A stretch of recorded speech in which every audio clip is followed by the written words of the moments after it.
Hi friends, price Lord. எல்லாம் எப்படி இருக்கீங்க? நல்லா இருக்கீங்களா? ஓகே ஃப்ரெண்ட்ஸ், இன்னைக்கு ஆரோக்கியமான சட்டங்களில் 44வது சட்டம் பார்க்க போகிறோம் ஃப்ரெண்ட்ஸ். என்ன சட்டம்னா, நல்ல கைத்தொழில்களை கற்றுக்கொள்ள வேண்டும். இன்னும் ஒரு டைம் சொல்கிறேன் ஃப்ரெண்ட்ஸ், நல்ல கைத்தொழில்களை கற்றுக்கொள்ள வேண்டும். ஓகே ஃப்ரெண்ட்ஸ், நம்ம இப்போ ஒரு குட்டி பாட்டு பாட போகிறோம், ஒரு குட்டி வசனம் வாசிக்க போகிறோம், ஒரு குட்டி கருத்து பார்க்க போகிறோம் ஃப்ரெண்ட்ஸ். வாங்க நம்ம எல்லாம் சேர்ந்து பாடலாம் ஃப்ரெண்ட்ஸ். வாங்க. இருக்க நல்ல ஒரு வீடு தந்தீர், வாழ தேவையான வசதி தந்தீர். இருக்க நல்ல ஒரு வீடு தந்தீர், வாழ தேவையான வசதி தந்தீர். கடுமையாக தினம் உழைக்க வைத்தீர், கடனை இல்லாமல் வாழ வைத்தீர். கடுமையாக தினம் உழைக்க வைத்தீர், கடனை இல்லாமல் வாழ வைத்தீர். நன்றி தகப்பனே, நன்மை செய்திரே. நன்றி தகப்பனே, நன்மை செய்திரே. நன்றி பலிபீடம் கட்டுவோம், நல்ல தெய்வம் நன்மை செய்தார். செய்த நன்மை ஆயிரங்கள் சொல்லி சொல்லி பாடுவேன். ஃப்ரெண்ட்ஸ், ஒரு குட்டி பாட்டு பாடிட்டோம், ஒரு குட்டி வசனம் வாசிக்க போறோம் ஃப்ரெண்ட்ஸ். 1 கொரிந்தியர் 9வது அதிகாரம் அதனுடைய 6வது வசனம் ஃப்ரெண்ட்ஸ். ஓகே, நான் வாசிக்கிறேன் ஃப்ரெண்ட்ஸ். அல்லது கை தொழில் செய்யாதிருக்கிறதுக்கு எனக்கும் பர்னபாவுக்கும் மாத்திரமும் அதிகாரம் இல்லை. அதாவது பவுல் இந்த இடத்துல சொல்றாரு ஃப்ரெண்ட்ஸ். என்ன சொல்றாருன்னா, கை தொழில் செய்யாதிருக்கிறதுக்கு எனக்கும் பர்னபாவுக்கு மாத்திரமா அதிகாரம் இல்லை அப்படின்னு சொல்லிட்டு அவர் சொல்றாரு ஃப்ரெண்ட்ஸ். இதுல கருத்து என்னன்னா ஃப்ரெண்ட்ஸ், இதோடைய இந்த வசனோட கருத்து என்னன்னா,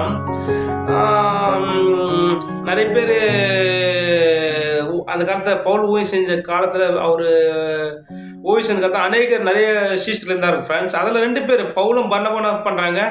மற்றவங்க காட்ட யார்கிட்டையும் எதிர்பார்க்காம, காசு பொருள் எதுவும் எதிர்பார்க்காம அவங்க கைத்தொழில் செஞ்சு உழைச்சி அவங்க சாப்பிட்டாங்க சொல்லிட்டு இந்த இடத்துல பவுல் வந்து சொல்றாரு ஃப்ரெண்ட்ஸ். அதாவது எனக்கும் பர்னபாவும் நாங்கள் என்ன பண்றோம், கைத்தொழில் செஞ்சு நாங்கள் தேவை சந்திச்சுட்டு நாங்கள் என்ன பண்றோம், நாங்கள் இலவசமாக சுவிசேஷம் அறிவிக்கிறோம், இலவசமாக நாங்கள் போதிக்கிறோம் அப்படின்னு சொல்லிட்டு பவுல் இந்த இடத்துல சொல்றாரு ஃப்ரெண்ட்ஸ். இதான் ஃப்ரெண்ட்ஸ் இந்த வசனோட கருத்து. நான் ஒரு சின்ன தாட்ஸும் கூட ஷேர் பண்ண விரும்புகிறேன் ஃப்ரெண்ட்ஸ். என்ன தாட்ஸ் தான் ஃப்ரெண்ட்ஸ், இந்த நாட்களில் அநேகர் பார்த்தீங்கன்னா, வாலிபர்கள் பார்த்தோன்னா நிறைய பேர் பார்த்தோன்னா வேலைக்கு போகாம இருக்காங்க ஃப்ரெண்ட்ஸ். என்னன்னா, வேலைக்கெல்லாம் போகிறாங்க, சில பேர் நிறைய வேலைக்கு போகிறாங்க. ஆனால் ஒரு கைத்தொழில் கற்றுக்கணும் ஃப்ரெண்ட்ஸ். கைத்தொழில்னா ஒரு தொழில், அதாவது நல்ல தொழில். இந்த கருத்துமடி ஃப்ரெண்ட்ஸ், நல்ல தொழில்களை கற்றுக்கொள்ள வேணும். ஒரு தொழிலை வந்து கற்றுக்கணும் ஃப்ரெண்ட்ஸ். சில பேர் டிரைவராக இருப்பாங்க, சில பேர் பிளம்பரா, அதாவது சில நிறைய வேலையில் தொழில்களில் அநேக நூற்றுக்கணக்கான தொழில் இருக்குது ஃப்ரெண்ட்ஸ். நிறைய சிம்பிளாக ஒரு கொஞ்சம் சொல்கிறேன் ஃப்ரெண்ட்ஸ். எப்படின்னா, டிரைவர் வேலை இருக்குது, டிரைவர் தொழில் கற்றுக்கொள்ளலாம். அதுக்கப்புறம் பிளம்பர் வேலை இருக்குது, எலக்ட்ரிஷியன் வேலை இருக்குது, அப்புறம் செக்யூரிட்டி வேலை இருக்குது, ஹவுஸ் கீப்பிங் வேலை இருக்குது, மேனேஜர் வேலை, சூப்பர்வைசர் வேலை இருக்குது, ஹோட்டல் ஃபீல்டு ஹோட்டலில் வேலை செய்யறது இருக்குது, பேங்க்கில் வேலை செய்யறது இருக்குது, சிஸ்டத்தில் கம்ப்யூட்டர் வேலை செய்யறது இருக்குது. அநேகர் பார்த்தா டீச்சர் வேலை இருக்குது, அநேக சிவில் வேலை, கட்டிட தொழிலாளி வேலை இருக்குது, அநேக வந்து இன்ஜின்ஸ் மிஷின்கள் தயாரிக்கிற அநேக வேலைகள் இருக்குது ஃப்ரெண்ட்ஸ். அப்புறம் நிறைய அப்படியே சொல்லப்போனால் நூற்றுக்கணக்கான வேலைகள் இருக்குது ஃப்ரெண்ட்ஸ். நிறைய தொழில் இருக்குது. அதில் வந்து நம்ம என்ன பண்ணணும், ஒரு தொழிலை சூஸ் பண்ணோம் ஃப்ரெண்ட்ஸ். அதாவது ஒரே ஒரு தொழில் தான். அதாவது எந்த ஒரு தொழில், டிரைவர் தொழிலாக இருக்கலாம், இல்லை வந்து சில பேர் டிஃபன் போடுவாங்க, டிஃபன் காலை உணவு, மதிய சாப்பாடு, அது ஹோட்டல் தொழில் கற்றுக்கலாம். அப்படி நிறைய சொல்லலாம். நம்ம ஏதாச்சும் ஒரு தொழில் கற்றுக்கொண்டு ஒரு தொழிலை நம்ம தொடர்ந்து செய்யணும் ஃப்ரெண்ட்ஸ். அதாவது ட்ராக் மாறக்கூடாது ஃப்ரெண்ட்ஸ். நம்ம ஒரு தொழில் நம்ம ஃபிக்ஸட் பண்ணிட்டோமா, ஒரு தொழில், அதாவது இதெல்லாம் இந்த தொழிலால நமக்கு லாபம் வரணும், நம்மளால அது முழு ஈடுபாடோட முழு ஆசையோடு, அதாவது அந்த வேலை எப்படின்னா ஃப்ரெண்ட்ஸ், கஷ்டப்பட்டு இல்லை ஃப்ரெண்ட்ஸ், ஆசையோட இன்ட்ரெஸ்டாக செய்யணும் ஃப்ரெண்ட்ஸ். அந்த வேலை எந்த வேலை அப்படின்னு சொல்லிட்டு நம்ம சூஸ் பண்ணி, நம்ம தகுதிக்கு ஏற்ற மாதிரி நம்ம சூஸ் பண்ணி, நம்மளுக்கு இருக்கிற திறமைக்கு ஏற்ற மாதிரி நம்ம சூஸ் பண்ணி அந்த வேலையை செய்யணும் ஃப்ரெண்ட்ஸ். அந்த வேலை மாறவே கூடாது. கடைசி லைஃப்பில் வேலை செய்கிற நம்மளால் வேலை செய்ய முடிகிற வயசு வரலையும் அதே தொழிலை செய்ய வேணும் ஃப்ரெண்ட்ஸ். அதில் ஒரே தொழில் செஞ்சு அதில் நம்ம வெற்றி சிறக்கணும் ஃப்ரெண்ட்ஸ். அதில் நம்ம சாதிக்கணும். அதில் வந்து நம்ம நம்ம வீட்டு தேவை சந்திச்சு நம்ம அநேகருக்கு உதவி செஞ்சு அதாவது நிறைய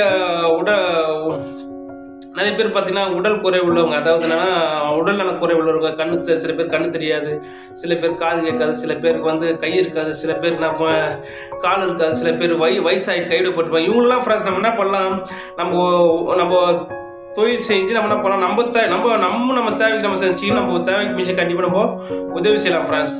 ஏன்னா என் தாட்ஸ்னா ஃப்ரெண்ட்ஸ் எல்லாரும் வந்து ஏதாச்சும் ஒரு கைத்தொழில், நிறைய பேர் சில பேர் பார்த்தீங்கன்னா நிறைய பேர் பண்ணுவாங்க, இந்த தொழிலில் ஒரு மாதம், அந்த தொழில் ஒரு மாதம், அதில் ஒரு 2 மாதம், இல்லை ஒரு 6 மாதம், இதில் ஒரு துணி ஜவுளி தொழிலில் துணி கடையில் அதில் ஒரு 6 மாதம், அப்புறம் இன்னும் இப்படியே டீச்சர் நிறைய ஃப்ரெண்ட்ஸ் நிறைய. இப்போ மெக்கானிக் வேலை நிறைய, இந்த ஃப்ரிட்ஜு ரிப்பேர் பண்ணுறது, ஏசி ரிப்பேர் பண்ணுற வேலை, இப்படியே நிறைய தொழில் இருக்குது. நிறைய தொழில் என்ன பண்ணுவாங்க இவங்க, சில பேர் என்ன பண்ணுவாங்க அதில் 6 மாதம், இதில் 3 மாதம், 2 மாதம் மாறினே இருப்பாங்க ஃப்ரெண்ட்ஸ். இவங்களால நிலைச்சிருக்க முடியாது ஃப்ரெண்ட்ஸ். அப்படிலாம் இல்லை ஃப்ரெண்ட்ஸ், அப்படி நம்ம இருக்கக்கூடாது ஃப்ரெண்ட்ஸ். அது ஒரு வெற்றி காண முடியாது, அந்த தொழிலை நம்ம வந்து சாதிக்க முடியாது ஃப்ரெண்ட்ஸ்.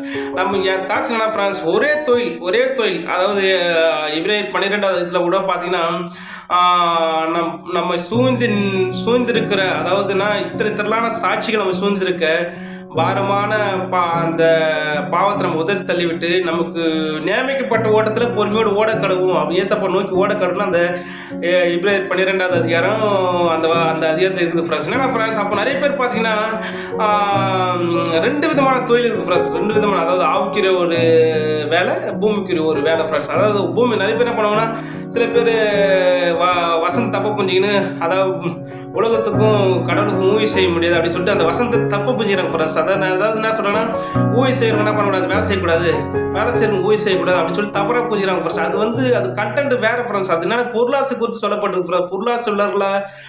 அந்த காலத்தில் பொருளாசை உள்ளவர்களாக இருந்ததுபடினால பொருளாசை அந்த வேலை, அதாவது உலகத்து வேலை பொருளாசை குறித்து சொல்லப்பட்டிருக்கு. அது வேலை குறித்து சொல்லப்படுறது. வேலை அப்படின்னு பார்த்தீங்கன்னா 2 தெசலோனிக்கர் 3வது அதிகாரத்தில். அதுக்கப்புறம் அதனால நம்ம ஆவிக்குரியவர்கள் நம்ம வேலையும் செய்யணும், ஆவிக்கு கடவுளுக்கு ஒரு பணியை செய்யணும். 2 விதமான வேலை பிரச்சனை, ஒன்று ஆவிக்குரியது, ஒன்று பூமிக்குரியது. ரெண்டுமே பேலன்ஸில் 50% இது 50% இது பேலன்ஸாக இருக்கும்போது நம்ம வாக்கி ஒரு வெற்றியுள்ள வாக்கியாக இருக்கிற ஃப்ரெண்ட்ஸ். ஓகே ஃப்ரெண்ட்ஸ், இதான் ஃப்ரெண்ட்ஸ் புட்டி தாட்ஸ் நம்ம ப்ரோஜனமாக இருக்க number friends. Okay friends, bye friends, make a nice day, God bless you, bye friends, bye.